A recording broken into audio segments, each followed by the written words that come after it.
Hi, students. Welcome to Biosapiens, where biology becomes your best friend. Let's break down tough topics and score high together. Without any further delay, let's get into the video. Definition से पढ़ने से पहले हम इसको एक simple से diagram से समझते हैं। अब हम पॉलिनेशन को एक सिंपल से डायग्राम से समझते हैं। अगर एक फ्लावर के एंथर से पोलन ग्रेन शेड होकर उसी ही सेम फ्लावर के स्टिग्मा पे लैंड करके पॉलिनेशन करते हैं, तो इस टाइप के पॉलिनेशन को हम बोलते हैं ऑटोगैमी। यानी कि इसमें एक ही फ्लावर होता है, उसी फ्लावर के एंथर से पोलन ग्रेन शेड होते हैं और वापस उसी फ्लावर के स्टिग्मा पे लैंड करते हैं। दूसरी कंडीशन होती है जब एक प्लांट में मल्टीपल फ्लावर्स लगी हुई हैं और एक फ्लावर के एंथर से पोलन ग्रेन शेड होके उसी सेम प्लांट के दूसरे फ्लावर में जाके लैंड करते हैं, तो इसे हम जेटिनोगैमी बोलते हैं। थर्ड कंडीशन होता है जब एक फ्लावर के एंथर से पोलन ग्रेन शेड होके दूसरे फ्लावर में जाते हैं जो कि किसी दूसरे प्लांट का फ्लावर है और उसके स्टिग्मा पे लैंड करते हैं, तो उसे हम बोलते हैं जेनोगैमी। पॉलिनेशन 3 टाइप्स की होती हैं: autogamy, geitonogamy and xenogamy. Transfer of pollen grains from anther to the stigma of the same flower. उसी फ्लावर के एंथर से पोलन ग्रेन का ट्रांसफ़र होता है उसी सेम फ्लावर के स्टिग्मा पर। जेटिनोगैमी सेकेंड कंडीशन होती है जिसमें पोलन ग्रेन का ट्रांसफ़र होता है एक एंथर से दूसरे फ्लावर में, बट प्लांट सेम रहता है। जेनोगैमी में क्या होता है? Transfer of pollen grain from the anther to the stigma of different plant. यानी कि पोलन ग्रेन का ट्रांसफ़र होता है एक एंथर से एक दूसरे प्लांट के फ्लावर पे, यानी कि प्लांट भी डिफरेंट और फ्लावर भी डिफरेंट। अब हम ऑटोगैमी को और डीपली समझते हैं। यानी कि एक ही फ्लावर में पॉलिनेशन अचीव हो जाती है। यानी कि कोई भी एक नॉर्मल फ्लावर जिसके एंथर और स्टिग्मा एक्सपोज होते हैं एनवायरनमेंट में, एयर में, उसमें कंप्लीट ऑटोगैमी रेयर होती है, क्योंकि चांसेस होते हैं कि दूसरे फ्लावर के जो पोलन ग्रेन्स हैं, दूसरे फ्लावर के एंथर से जो पोलन ग्रेन्स हैं वो विंड या वाटर के थ्रू किसी भी दूसरे फ्लावर के स्टिग्मा पे लैंड कर सकते हैं। यानी कि ऐसे नॉर्मल फ्लावर जिनमें एंथर और स्टिग्मा एक्सपोज होते हैं एयर में, उनमें कंडीशन की ज़रूरत होती है जिसे बोलते हैं synchrony in pollen release and stigma receptivity. यानी कि जिस टाइम पर पोलन रिलीज़ हो रहे हैं एक फ्लावर के एंथर से, उसी सेम टाइम पे स्टिग्मा रिसेप्टिविटी होना ज़रूरी है। यानी कि स्टिग्मा इस केपेबल हो कि वो उस पोलन ग्रेन को ट्रैप कर सके और एक पॉलिनेशन इफ़ेक्ट कर सके। अगर पोलन रिलीज़ हो गया है बट स्टिग्मा रेडी नहीं है उस पोलन ग्रेन को ट्रैप करने के लिए, तो ऑटोगैमी नहीं हो पाती है। एंथर और स्टिग्मा को पास में होना चाहिए ताकि पॉलिनेशन हो सके। अदरवाइज़ अगर दूर दूर या डिफरेंट पोजीशंस पे एंथर और स्टिग्मा लगे होंगे तो विंड, वाटर या एनिमल किसी भी पॉलिनेटिंग एजेंट के थ्रू वो पोलन ग्रेन्स दूसरे फ्लावर में चले जाएंगे और ऑटोगैमी अगेन एक रेयर कंडीशन बन जाएगी। अब इन ऑटोगैमी में हम 2 तरह के फ्लावर को डिस्कस करेंगे। पहला है कैस्मोगैमस फ्लावर एंड दूसरा है क्लेस्टोगैमस फ्लावर। कैस्मोगैमस फ्लावर एक नॉर्मल फ्लावर की तरह ही होते हैं जो कि जिनके पास एंथर और स्टिग्मा एक्सपोज होता है। डन। क्लेस्टोगैमस फ्लावर एक ऐसे फ्लावर होते हैं जो बिल्कुल भी ओपन नहीं होते हैं।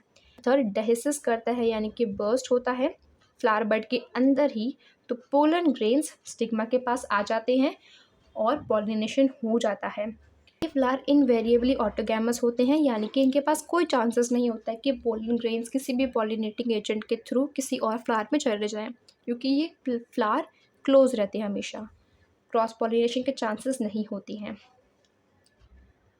अब क्लेस्टोगैमस फ्लावर के एक एडवांटेज और डिसएडवांटेज हमें समझना है।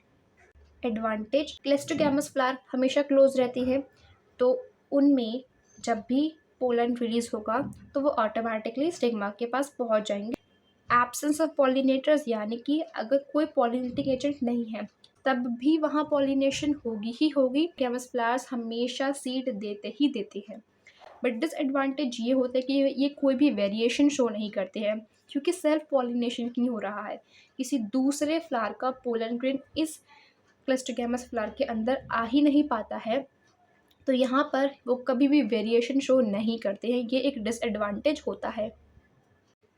कमिंग टू जेटिनोगैमी, फंक्शनली तो क्रॉस पॉलिनेशन होती है, बट जेनेटिकली ये ऑटोगैमी के जैसा ही होता है, क्योंकि पोलन ग्रेन सेम प्लांट से ही आ रहा है। जेनोगैमी, जेनोगैमी ही सिर्फ एक इकलौती पॉलिनेशन है जिसमें पॉलिनेशन के time genetically different types of pollen grain stigma पे आते हैं। अब हम एजेंट्स ऑफ पॉलिनेशन को डीपली समझेंगे। पॉलिनेशन के एजेंट्स दो तरह के होते हैं, बायोटिक एंड एबायोटिक। बायोटिक में आते हैं एनिमल्स और एबायोटिक में आते हैं wind and water. Why there is enormous production of pollen grain? Pollen grains coming in contact with the stigma is a chance factor in both wind and water pollination. यानी कि pollen grain stigma के contact में आए wind और water pollination की वजह से pollen grain stigma के कांटेक्ट में आए, ये एक चांस फैक्टर होता है। यानी कि अगर विंड या फिर वाटर की वजह से पोलन ग्रेन्स ट्रांसफ़र हो रही हैं तो वो उड़ के या फिर बहकर कहीं भी जा सकते हैं, ज़रूरी नहीं कि वो स्टिग्मा पर ही आए। एक चांस फैक्टर होता है कि वो स्टिग्मा के कांटेक्ट में आ जाएं। To compensate for this uncertainty and associated loss of pollen grains, the flower produce enormous amount of pollen grains when compared to the number of ovules available for pollination. इसी uncertainty को compensate करने के लिए या फिर pollen grains का loss ना हो, इसीलिए फ्लावर बहुत सारे यानी कि enormous amount of pollen grains produce करते हैं as compare to the number of ovules. Necessary conditions for wind pollination, अगर पोलन ग्रेन्स बहुत हैवी होंगे और चिपचिपे होंगे तो वो ईजिली हवा के थ्रू ट्रैवल नहीं कर सकते हैं या ट्रांसफ़र नहीं होंगे दूसरे फ्लावर तक। तो इसलिए पोलन ग्रेन्स को हल्के हों और वो नॉन स्टिकी हों, यानी कि किसी चीज़ से चिपके ना, ताकि वो ईजिली विंड करंट में ट्रांसपोर्ट हो सकें। जो फ्लावर्स हैं उनके पास वेल एक्सपोज्ड स्टेमेंस हों ताकि पोलन्स ईजिली डिस्पर्स हो सके विंड करंट्स में। स्टिग्मा है वो बड़े होने चाहिए, फेदरी होने चाहिए, ताकि जो एयर के थ्रू पोलन ग्रेन्स उड़ के आ रहे हैं वो ईजिली स्टिग्मा पे ट्रैप कर सकें और पॉलिनेशन हो सके। तो अभी कुछ पॉइंट्स हैं जो कि हमें बस पता रहने चाहिए। सबसे पहला, wind pollination is quite common in grass pollination water के थ्रू फ्लावरिंग प्लांट में बहुत ही रेयर होती हैं, ऑलमोस्ट सिर्फ 30 जेनेरा तक ही लिमिटेड होती हैं और वो भी मोनोकोटिलेडॉन्स में ज़्यादा। वाटर एक रेगुलर मोड ऑफ ट्रांसपोर्ट है, यानी कि ये जो प्लांट ग्रुप्स मेंशन हैं ये वाटर का यूज़ करते हैं अपने मेल गैमेट्स को फीमेल गैमेट्स तक ट्रांसपोर्ट करने के लिए। अब ब्रायोफाइट्स एंड टेरिडोफाइट्स, इनकी डिस्ट्रीब्यूशन बहुत कम है, यानी कि बहुत ही कम जगह पाए जाते हैं, क्योंकि इनको फर्टिलाइजेशन या फिर मेल गैमेट की ट्रांसपोर्ट के लिए वाटर की रिक्वायरमेंट होती है और वाटर लिमिटेड है, इसीलिए ये प्लांट ग्रुप्स भी कम जगह पाए जाते हैं। अब हम कुछ एक्वेटिक प्लांट के पॉलिनेशन के प्रोसेस को डीपली समझेंगे। बालिसनेरिया एक एक्वेटिक प्लांट है, इनमें जो फीमेल फ्लावर होता है वो वाटर के सरफेस पे पहुंच जाता है एक लॉन्ग स्टॉक की, यानी कि बालिसनेरिया के पास एक लॉन्ग से स्टॉक होती है जिसकी वजह से वो वाटर के सरफेस तक पहुंच जाते हैं। और जो बालिसनेरिया में मेल फ्लावर की स्पीशीज़ होती हैं वो male flowers pollen grains release करती हैं, वो सरफेस ऑफ वाटर पे फ्लोट करता है, यानी कि मेल गैमीट्स फ्लोट करती हैं वाटर सरफेस पे और फ्लावर्स भी वाटर सरफेस तक एक लॉन्ग स्टॉक की मदद से पहुंच जाती हैं, जिसकी वजह से ये इजीली पॉलिनेशन हो जाता है। सी ग्रासेस और जोस्टेरा, इनमें जो फीमेल फ्लावर्स होते हैं वो पानी के अंदर ही रहते हैं और जो पोलन ग्रेन्स होते हैं वो वाटर के अंदर ही रिलीज होते हैं। जो सी ग्रासेस के जो मेल फ्लावर्स होते हैं वो अपने पोलन ग्रेन्स को वाटर के अंदर ही रिलीज़ करती हैं और जो फीमेल फ्लावर्स होती हैं वो भी वाटर के अंदर ही होती हैं और वो पोलन ग्रेन्स उन वाटर करंट्स के थ्रू फीमेल फ्लावर तक पहुंच जाते हैं जो कि पानी के अंदर ही होती हैं। इस तरह के स्पीशीज़ के जो पोलन ग्रेन्स होते हैं वो लॉन्ग और रिबन लाइक होते हैं ताकि वो ईजीली वाटर के अंदर फ्लोट करते हुए फीमेल फ्लावर तक पहुंच सके। अब कुछ पॉइंट्स को हमें याद रखना है। जितने भी एक्वेटिक प्लांट्स हैं ज़रूरी नहीं है कि वो वाटर का ही यूज़ करें पॉलिनेशन के लिए। एग्जाम्पल है वाटर हयासिंथ या फिर वाटर लिली, जो कि वाटर लेवल के ऊपर होते हैं और वो इंसेक्ट और विंड के थ्रू पॉलिनेट करते हैं।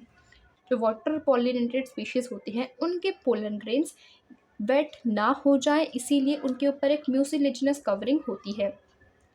जितने भी विंड और वाटर पॉलिनेटेड फ्लावर्स होते हैं वो कलरफुल या फिर नेक्टर प्रोड्यूस नहीं करते हैं, क्योंकि इन सब फ्लावर्स के लिए हमें इंसेक्ट को अट्रैक्ट करने की ज़रूरत नहीं होती है।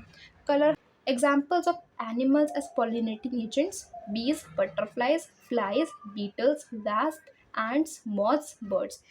Animals may be, particularly insect, bees, dominating biotic pollinating agents हैं, यानी कि बीज सबसे ज़्यादा हेल्प करती हैं पॉलिनेशन करवाने में। अब इंसेक्ट पॉलिनेटेड फ्लावर के लिए कंडीशंस हम पढ़ेंगे, जैसे हमने विंड के लिए पढ़ी। जो भी फ्लावर इंसेक्ट के थ्रू पॉलिनेट होते हैं वो बड़े बड़े फ्लावर होने चाहिए, कलरफुल होने चाहिए, ताकि जो इंसेक्ट हैं वो भी अट्रैक्ट हो सके उनसे। कुछ इंसेक्ट पॉलिनेटेड फ्लावर्स ऐसे भी होते हैं जो कि सेफ प्लेसेस प्रोवाइड करते हैं इंसेक्ट्स को, ताकि वो एग ले कर सके उन फ्लावर्स में, ताकि जब भी वो इंसेक्ट एग ले करने उस फ्लावर के पास आए तब वो इंसेक्ट एक पॉलिनेटिंग एजेंट की तरह काम करे और उस फ्लावर के पोलन ग्रेन्स के ट्रांसफ़र करने में हेल्प करे। इसका एग्जाम्पल है एमोर्फोफैलस। यहाँ पर एक रिलेशनशिप दिखाया गया है एक स्पीशीज़ और एक प्लांट के बीच में, मॉथ एंड युक्का, यानी कि जिसमें दोनों ही स्पीशीज़ एक दूसरे के बिना अपने लाइफ साइकिल को कंप्लीट नहीं कर सकती हैं। जो मॉथ होता है वो अपने एग्स को डिपॉजिट करता है ओवरियन कैविटी या फिर लोक्यूल में, in turn gets pollinated by the moth. और जब वो युक्का प्लांट के पास आते हैं अपने एग को ले करने के लिए, तब वो हेल्प करते हैं उस प्लांट के पोलन ग्रेन्स को ट्रांसफ़र करने में दूसरे फ्लावर में। जब प्लांट के सीड्स डेवलप होने शुरू हो जाते हैं तब जो मॉथ स्पीशीज़ ने अपने एग्स ले किए हुए थे ओवरी के अंदर, तब वो उनके एग्स डेवलप होके बाहर आने लगते हैं। I hope you find this video helpful. Don't forget to like, share and subscribe to Biosapiens. See you in the next video.